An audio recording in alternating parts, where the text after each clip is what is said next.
Bonjour, chers élèves de cinquième.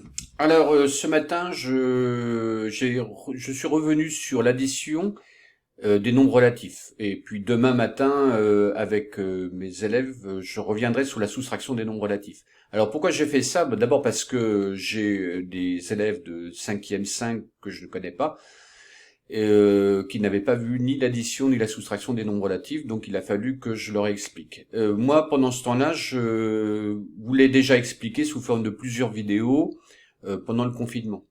Mais je crois que c'est une bonne chose que vous y reveniez. Et pour ça, nous sommes repartis de la vidéo que je vous avais déjà donnée en lien et que je vais vous redonner en lien si vous voulez la revoir, qui s'intitule Cinquième addition et soustraction des nombres relatifs.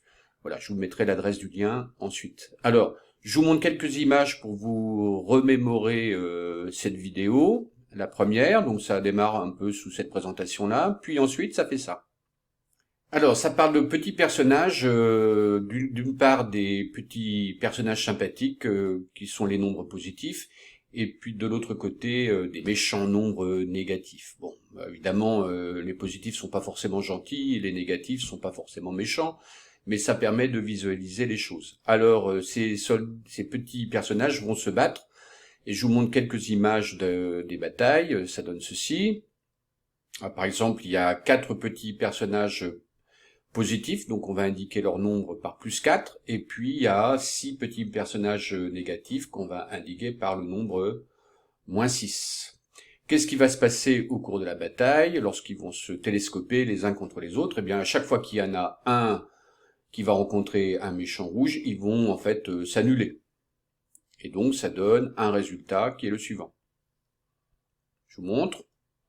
4 soldats positifs qui vont se battre contre 6 soldats négatifs, eh bien, à l'issue de la bataille, il va rester 2 petits personnages négatifs. Donc on va indiquer ça de cette manière-là. Voilà en gros l'explication. Alors ce n'est pas des mathématiques, mais ça permet en fait de trouver le résultat d'une addition de nombres relatifs très facilement. Alors évidemment, si on ajoute 5 petits soldats positifs à 3 petits personnages positifs, eh bien on obtient 8 petits personnages positifs. De la même manière, si j'ai 3 petits personnages négatifs auxquels j'ajoute 2 petits personnages négatifs, j'obtiens 5 petits personnages négatifs. Voilà. Bon, les résumés est là, vous la regarderez la vidéo, et je vous donne par contre la suite, ce qu'on a fait en classe, et je vais vous dire exactement ce que j'attends de vous. Alors, ce matin, j'ai donné une fiche qu'il faut coller dans le cahier de leçons, qui s'intitule Opération sur les nombres relatifs. Alors, j'ai rappelé qu'on avait déjà évoqué le sujet au cours de l'année, et qu'on avait introduit les nombres négatifs comme étant des résultats de soustraction. Voilà.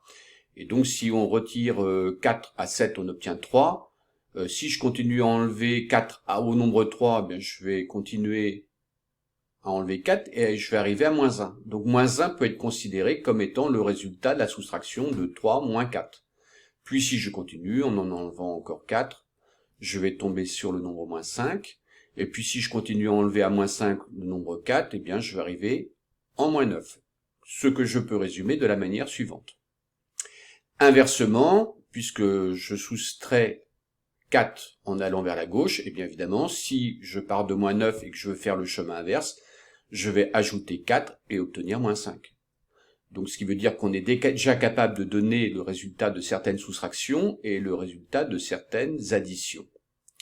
Alors ça, c'est un rappel que j'ai évoqué ce matin. Voilà. Et puis j'ai fait donc la suite, je vous la montre.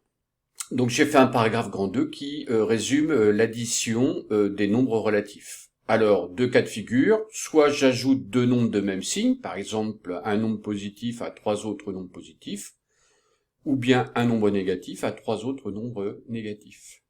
Premier cas. Et deuxième cas, qu'est-ce qui se passe lorsque j'ajoute 2 nombres on dit de signes contraires? Donc on a surligné même signe et signe contraire. Par exemple, quand on a un nombre négatif et qui vont se battre contre 3 nombres positifs. Alors, on va indiquer les résultats. Donc évidemment, 1 plus 3, ça fait 4. Moins 1 plus moins 3, eh bien ça fera 4 celles des négatifs, donc moins 4. Et puis là, il faut évidemment comparer ce qu'on a. Donc -1 parce que j'ai un soldat négatif, et puis 3 soldats positifs. Quand ils vont se battre, finalement, on va obtenir que 2 soldats positifs. Et à l'inverse, si on a 3 soldats négatifs qui vont se battre contre un soldat positif, eh bien, à la fin de la bataille, il va rester 2 soldats négatifs. Alors, je vous demande donc d'écrire ces nombres-là comme résultat de ces additions. Je rappelle que le résultat d'une addition, ça s'appelle une somme. Bravo. Et puis, au bas de la fiche, j'ai fait une remarque en disant l'addition des nombres relatifs est commutative. Et je rappelle ce que c'est. Cela signifie que la somme ne change pas quand on intervertit la place des deux nombres. Donc j'ai fait une petite illustration de ça, simplement pour dire, quand on a une bataille, que les soldats négatifs soient à gauche ou à droite de la bataille, finalement ça ne changera pas l'issue de la bataille. Donc on a indiqué les deux résultats. Évidemment, c'est toujours 1 qui est le résultat de cette bataille ou de cette bataille-là. Alors vous allez me dire, oui, je savais ça, mais c'est pour demain, puisque demain, on va s'intéresser à la soustraction, je vais rappeler la soustraction.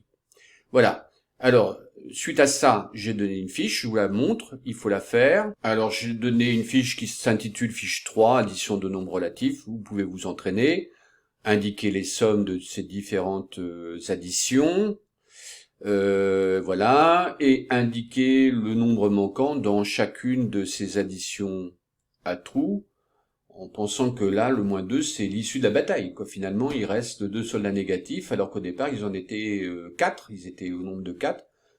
Ils se sont battus avec combien de soldats positifs? Alors, j'ai donné ça, je vous montre la fin de la fiche.